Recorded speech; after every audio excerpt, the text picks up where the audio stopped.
नमस्कार। आज हम सावन के महीने से जुड़ी एक बहुत ही अहम और कह सकते हैं पवित्र परंपरा कांवड़ यात्रा, इस पर थोड़ी गहराई से बात करेंगे। बिल्कुल। हमारे पास एक लेख है जो इस बारे में काफी जानकारी देता है।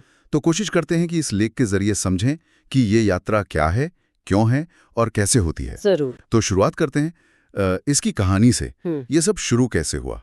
लेख कहता है कि इसका ताल्लुक है समुद्र मंथन से। हाँ, वो पौराणिक कथा, जब देवता और असुरों ने मिलकर समुद्र मथा था अमृत के लिए। हाँ, लेकिन अमृत से पहले वो भयानक विष निकला था, हलाहल। जी, हलाहल विष। और वो इतना खतरनाक था कि पूरी सृष्टि खत्म हो सकती थी उससे। तब भगवान शिव ने, जैसा लेख में बताया गया है, उन्होंने वो विष पी लिया दुनिया को बचाने के लिए। बिल्कुल। और इसी वजह से उनका गला, उनका कंठ नीला पड़ गया। तभी से तो वो नीलकंठ कहलाए। सही, लेकिन विष का असर तो हुआ होगा, मतलब उनको कष्ट हुआ होगा। हाँ, बिल्कुल। लेख में भी इस बात का जिक्र है कि विष की जलन, उसकी तीव्रता बहुत ज्यादा थी। उन्हें काफी पीड़ा हो रही थी। अच्छा, और यहीं से कांवड़ यात्रा का कुछ कनेक्शन बनता है। जी हाँ, शिवजी की उसी पीड़ा को, उस जलन को शांत करने के लिए देवताओं ने और फिर भक्तों ने भी उन पर पवित्र गंगा जल चढ़ाना शुरू किया। ओह, तो ये सिर्फ एक रस्म नहीं है, ये एक तरह से शिवजी के प्रति एक भावना है, उनकी तकलीफ कम करने का एक प्रयास। बिल्कुल सही। लेख भी यही कहता है।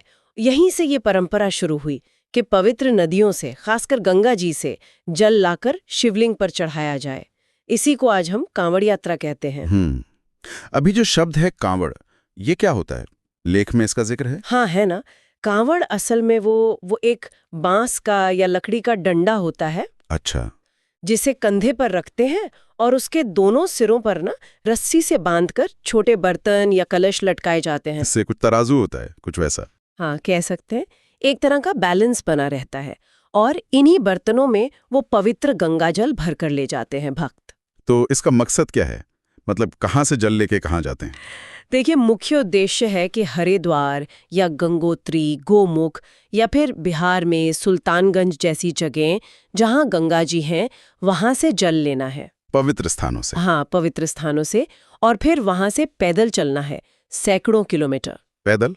ओहो। जी, पैदल चलकर अपने शहर, अपने गांव के पास जो शिव मंदिर है, वहां तक पहुंचना है। और फिर सावन के महीने में, खास तौर पर शिवरात्रि के दिन, उस लाए हुए जल से शिवलिंग का अभिषेक करना है। बाप रे, ये तो भक्ति भी है और बहुत कठिन तपस्या भी। सही कहा। लेख इसे भक्ति, तप और सेवा का संगम कहता है। अच्छा, यात्रा की कुछ और खास बातें भी होंगी, जैसे लेख में लिखा है कि ये सावन में ही होती है ज्यादातर। हाँ, मुख्य रूप से सावन का महीना ही है इसके लिए। और एक और बात, ज्यादातर जो यात्री होते हैं ना, जिन्हें कांवड़िया कहते हैं जी, वो नंगे पैर चलते हैं। नंगे पैर? इतनी लंबी यात्रा? जी, और रास्ते भर बोलबम, हर हर महादेव की जयकारे लगाते हुए चलते हैं। अच्छा। आप सोचिए वो माहौल कितना, मतलब ऊर्जा से भरा होता होगा। हाँ हाँ, कल्पना कर सकता हूँ। ये सिर्फ एक व्यक्ति की आस्था नहीं लगती, ये तो जैसे एक पूरा समूह है, एक साथ चल रहा है। बिल्कुल। लेख भी इसी तरफ इशारा करता है कि ये एक सामूहिक संकल्प जैसा है।